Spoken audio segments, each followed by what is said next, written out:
ఏంటోనండి, అప్పట్లో చుట్టాలు చెప్ప పెట్టకుండా చటుక్కుమని వచ్చి లటుక్కుమని పోయేవారు. కానీ ఇప్పుడు చుట్టాలు ఫోన్ చేసి 9కి అక్కడికి వెళ్తున్నాం, 10కి ఎక్కడికి వెళ్తున్నాం, 11కి ఎక్కడెక్కడికో వెళ్తున్నాం, ఫైనల్ గా 1 గంటకి మీ ఇంటికి మేయడానికి వస్తున్నాం. అలా చెప్పకుండా వస్తే పప్పేసి ఉప్పేసి పెట్టేస్తాం అనుకుంటారో ఏమో గానండి, డైరెక్ట్ గా ఫోన్ చేసి ఇండైరెక్ట్ గా భోజనం వండమని చెప్తున్నారా అండి. అదంతా అలా బ్రహ్మగానండి.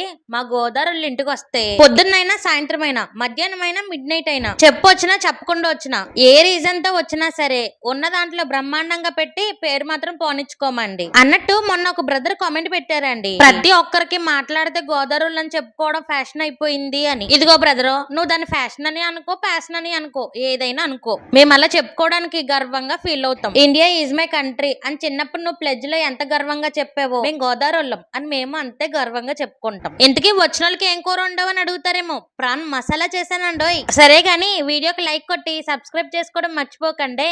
ఉంటాను.